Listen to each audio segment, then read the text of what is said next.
Josué 7. Les enfants d'Israël commirent une infidélité au sujet des choses dévouées par interdit. Akan, fils de Carmi, fils de Zabdi, fils de Zérak, de la tribu de Juda, prit des choses dévouées. Et la colère de l'Éternel s'enflamma contre les enfants d'Israël.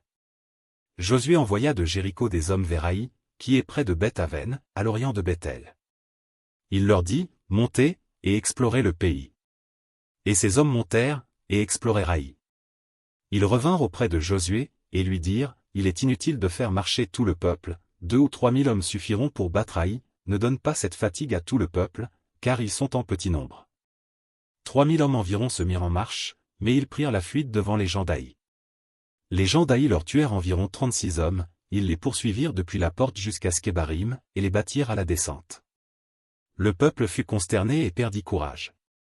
Josué déchira ses vêtements, et se prosterna jusqu'au soir le visage contre terre devant l'arche de l'Éternel, lui et les anciens d'Israël, et ils se couvrirent la tête de poussière. Josué dit, Ah! Seigneur Éternel, pourquoi as-tu fait passer le Jourdain à ce peuple, pour nous livrer entre les mains des Amoréens et nous faire périr? Oh! Si nous eussions su rester de l'autre côté du Jourdain! De grâce, Seigneur, que dirai-je, après qu'Israël a tourné le dos devant ses ennemis? Les Cananéens et tous les habitants du pays l'apprendront, ils nous envelopperont, et ils feront disparaître notre nom de la terre. Et que feras-tu pour ton grand nom?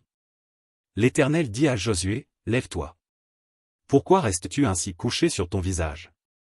Israël a péché, ils ont transgressé mon alliance que je leur ai prescrite, ils ont pris des choses dévouées par interdit, ils les ont dérobées et ont dissimulé, et ils les ont cachées parmi leurs bagages. Aussi les enfants d'Israël ne peuvent-ils résister à leurs ennemis, ils tourneront le dos devant leurs ennemis, car ils sont sous l'interdit, je ne serai plus avec vous, si vous ne détruisez pas l'interdit du milieu de vous. Lève-toi, sanctifie le peuple. Tu diras, sanctifiez-vous pour demain, car ainsi parle l'Éternel, le Dieu d'Israël, il y a de l'interdit au milieu de toi, Israël, tu ne pourras résister à tes ennemis, jusqu'à ce que vous ayez ôté l'interdit du milieu de vous. Vous vous approcherez le matin selon vos tribus, et la tribu que désignera l'Éternel s'approchera par famille, et la famille que désignera l'Éternel s'approchera par maison, et la maison que désignera l'Éternel s'approchera par homme.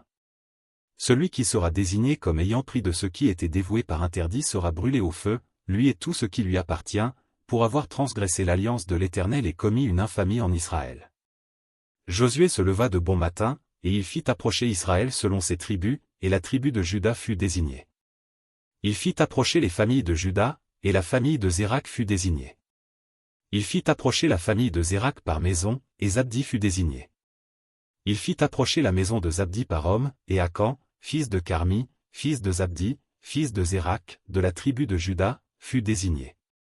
Josué dit à Akan, mon fils, donne gloire à l'Éternel, le Dieu d'Israël, et rends-lui hommage. Dis-moi donc ce que tu as fait, ne me le cache point.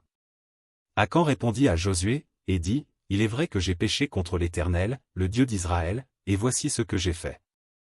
J'ai vu dans le butin un beau manteau de Shinéar, 200 cycles d'argent, et un lingot d'or du poids de 50 cycles. Je les ai convoités, et je les ai pris, ils sont cachés dans la terre au milieu de ma tente, et l'argent est dessous.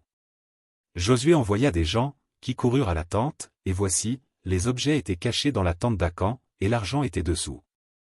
Ils les prirent du milieu de la tente, les apportèrent à Josué et à tous les enfants d'Israël, et les déposèrent devant l'Éternel. Josué et tout Israël avec lui prirent Akan, fils de Zérak, l'argent, le manteau, le lingot d'or, les fils et les filles d'Akan, ses bœufs, ses ânes, ses brebis, sa tente, et tout ce qui lui appartenait, et ils les firent monter dans la vallée d'Acor. Josué dit, pourquoi nous as-tu troublés? L'Éternel te troublera aujourd'hui. Et tout Israël le lapida. On les brûla au feu, on les lapida. Et l'on éleva sur Akan un grand monceau de pierre, qui subsiste encore aujourd'hui. Et l'Éternel revint de l'ardeur de sa colère. C'est à cause de cet événement qu'on a donné jusqu'à ce jour à ce lieu le nom de vallée d'Acor.